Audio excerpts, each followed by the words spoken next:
장윤정의 행사 출연료는 과연 얼마일까요?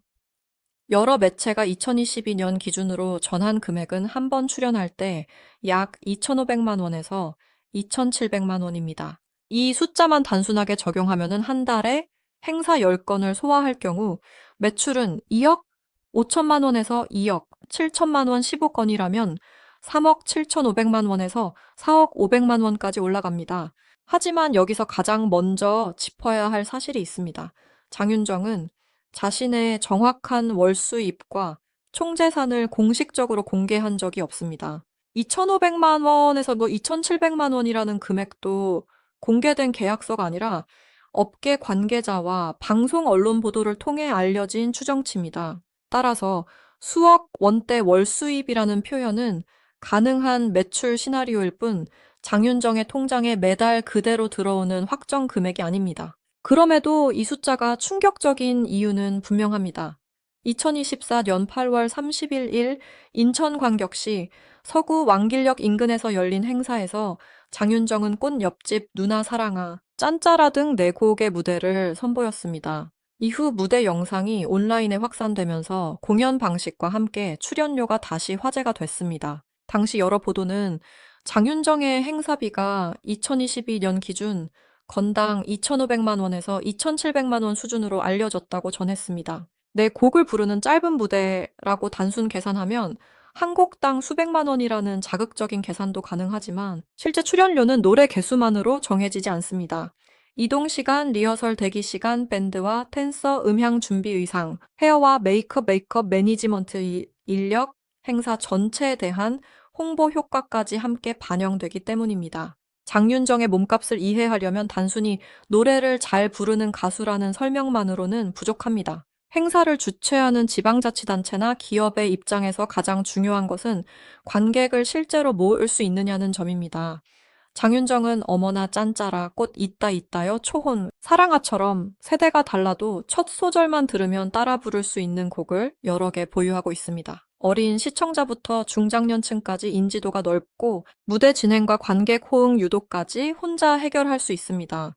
주최자는 가수 한 명을 섭외하는 것이 아니라 행사장의 분위기, 관객 수, 지역 홍보 효과를 함께 사는 셈입니다. 이것이 장윤정의 출연료가 오랜 시간 최상위권으로 거론된 핵심 이유입니다. 하지만 하루에 1억 8천만 원을 번다는 과거 소문은 사실과 다릅니다.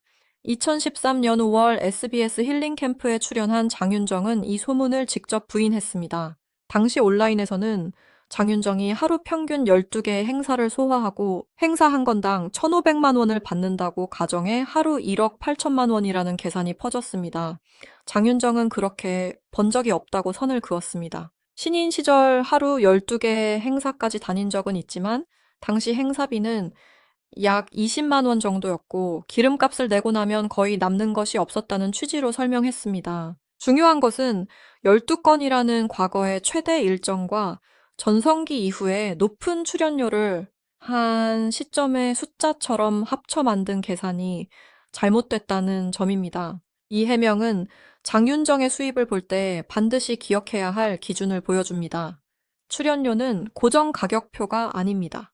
행사 규모, 이동 거리 공연 시간, 생방송 여부, 밴드 구성 기업 행사인지, 지역 축제인지에 따라 달라집니다. 같은 가수가 같은 달에 출연해도 계약 조건은 서로 다를 수 있습니다. 특히 지방 행사는 서울에서 이동하는 시간과 차량 현장 인력 비용이 추가됩니다. 하루에 행사를 여러 건 잡으면 매출은 늘어나지만 이동 동선이 길어지고 체력 부담도 커집니다.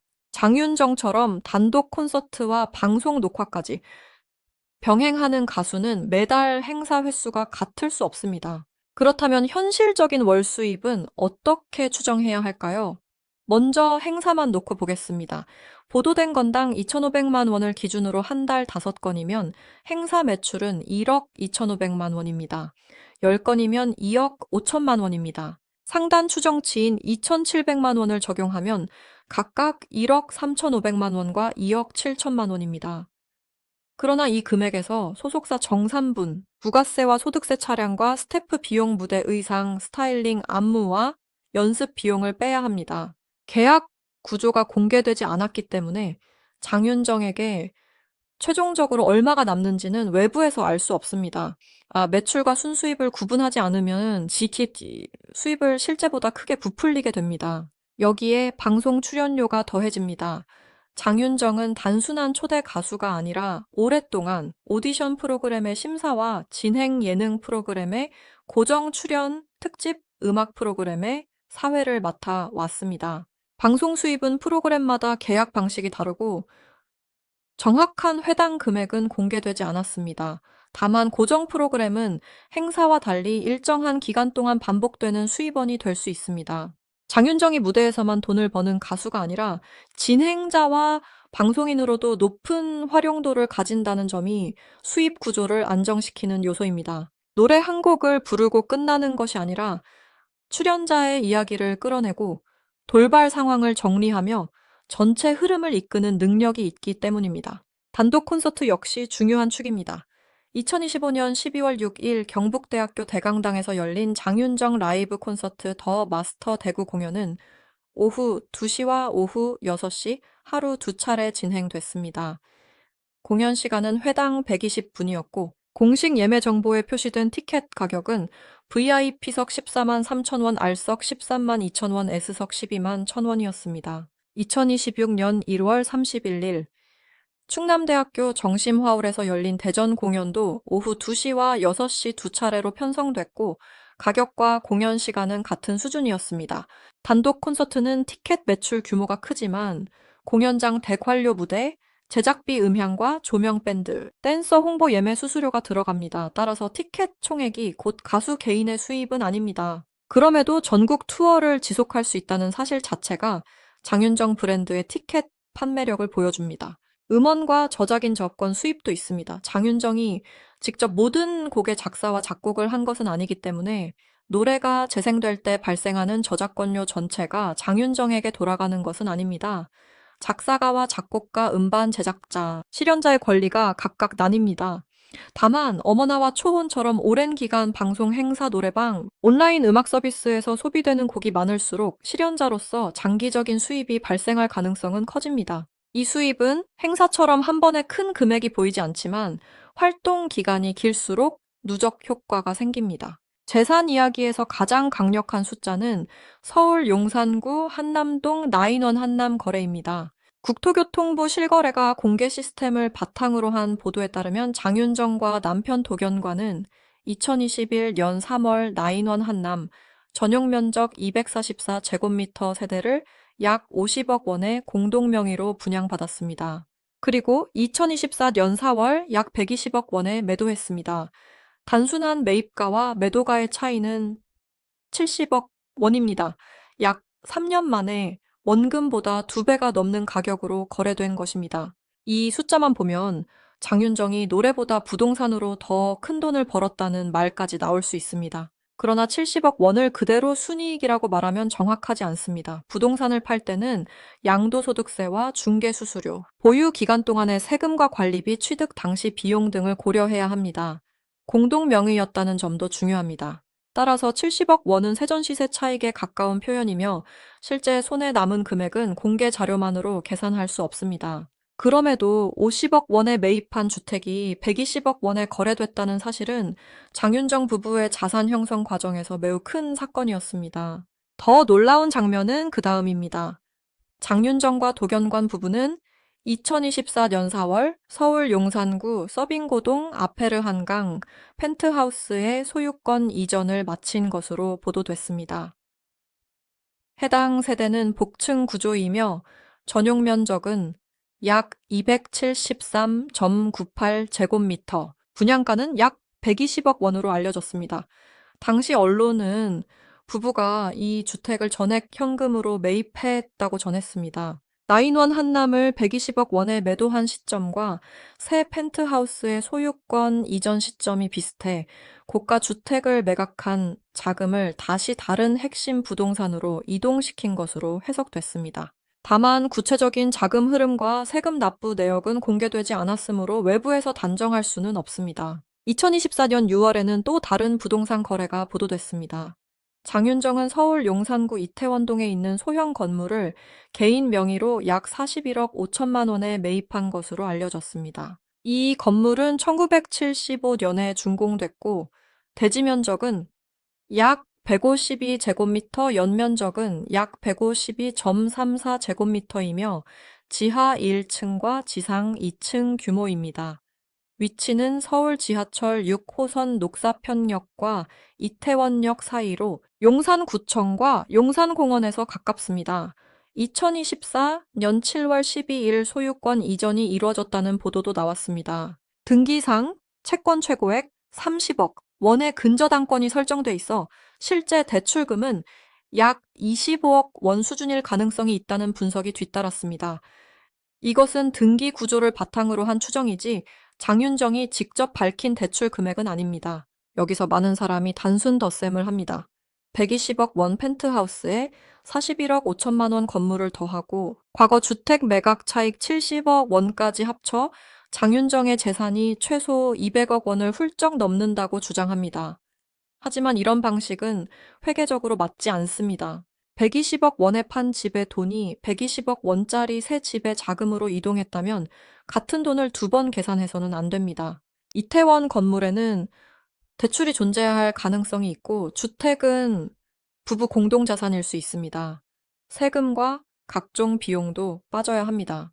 총재산은 보유 자산에서 부채를 뺀 순자산으로 계산해야 하며 현금, 예금, 투자자산, 법인 지분, 미납, 세금까지 알아야 정확해집니다.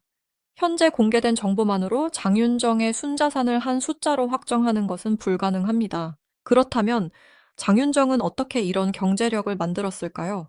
시작은 지금과 정반대였습니다. 장윤정은 1999년 제20회 MBC 강변 가요제에서 대상을 받았지만 곧바로 스타가 된 것은 아니었습니다.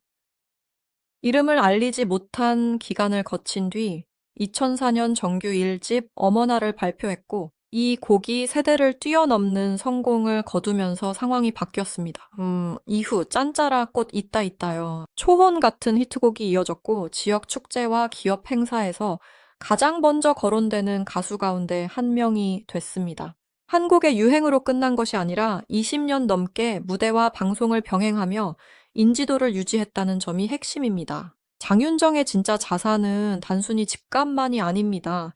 오랜 활동으로 쌓은 대중 신뢰, 어느 지역에서도 통하는 대표곡 방송, 진행 능력, 후배 가수들을 이끄는 이미지 가족 예능을 통해 형성한 친근함이 모두 경제적 가치로 연결됩니다. 기업과 방송사는 출연자가 논란 없이 현장을 이끌고 정해진 시간 안에 결과를 만들어낼 수 있는지를 중요하게 봅니다.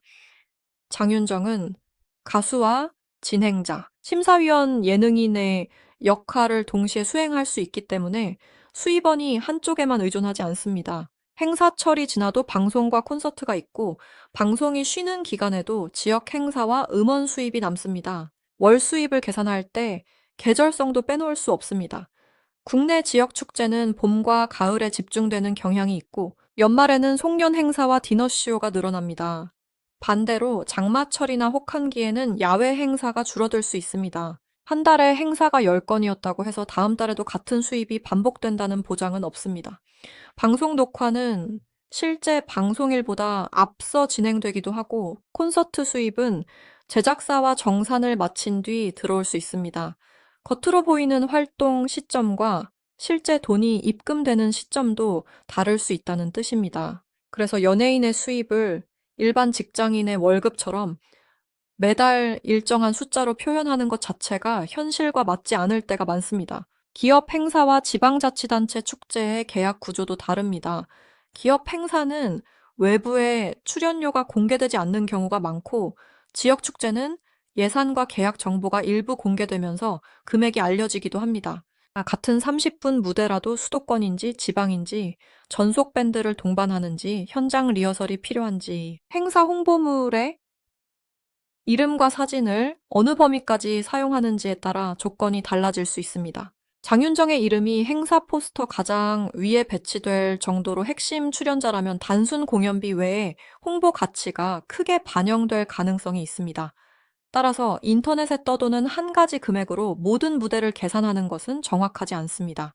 또 하나 주목해야 할 부분은 장윤정이 벌어들인 돈을 소비만 한 것이 아니라 자산으로 바꾸는 흐름을 보여줬다는 점입니다. 나인원 한남 매입과 매도 아페르 한강 펜트하우스 이전 이태원 건물 매입은 모두 서울 용산권 안에서 이루어졌습니다. 한남동과 서빙고동 이태원동은 서로 가까우면서도 고급 주거와 상업 수요가 함께 존재하는 지역입니다. 이것만으로 장윤정이 직접 모든 투자 결정을 했다고 단정할 수는 없지만 공개된 거래만 보면 활동 수입이 부동산 자산으로 전환되는 과정은 분명하게 드러납니다. 연예인의 인기는 변할 수 있지만 토지와 건물은 장기간 보유할 수 있다는 점에서 수입 구조를 안정시키는 선택으로 해석될 수 있습니다. 다만 부동산 가격이 항상 오르는 것은 아니며 고가 주택과 건물은 보유세와 관리 비용도 큽니다. 120억 원짜리 주택을 보유하고 있다는 사실이 곧바로 120억 원의 현금을 자유롭게 쓸 수 있다는 뜻도 아닙니다. 자산 가치와 현금 흐름은 다른 개념입니다. 장윤정의 재력을 제대로 이해하려면 얼마짜리 집에 사는지만 볼 것이 아니라 지속적으로 활동 수입을 만들 수 있는 능력과 그 수입을 어떤 형태로 보유하는지를 함께 봐야 합니다. 결국 가장 설득력 있는 결론은 이것입니다. 장윤정의 월 수입이 정확히 얼마인지는 공개되지 않았습니다. 다만 보도된 행사비를 적용하면 행사가 많은 달에는 행사 매출만 수억 원에 이를 가능성이 있습니다. 여기에 방송과 콘서트, 음원 관련 수입이 더해질 수 있습니다. 반대로 공연 제작비 소속사 정산 인건비와 세금을 빼면 실제 순수입은 매출보다 크게 줄어듭니다. 재산 역시 120억 원대 주택과 41억 5천만 원 건물 거래가 확인됐거나 보도됐지만 부채와 세금 공동명의 자산을 반영하지 않고 총액을 단정해서는 안 됩니다. 장윤정의 놀라운 점은 어느 한 달에 얼마를 벌었느냐가 아닙니다. 2004년 어머나로 대중의 선택을 받은 뒤 20년이 넘도록 출연료 최상위권의 이름을 유지하고 그 현금 흐름을 서울 용산의 고가 주택과 상업용 부동산 같은 자산으로 옮겨왔다는 점입니다. 한 번의 대박보다 더 어려운 것은 긴 시간 동안 몸값을 지키는 일입니다. 장윤정의 재산을 만든 결정적인 힘은 2,500만 원짜리 한 번의 무대가 아니라 그 무대를 수천 번 반복할 수 있게 만든 신뢰와 지속성이었습니다. 여러분은 장윤정의 성공에서 가장 놀라운 부분이 높은 행사비라고 생각하십니까? 아니면 20년 넘게 대중의 선택을 받아온 브랜드 가치라고 생각하십니까?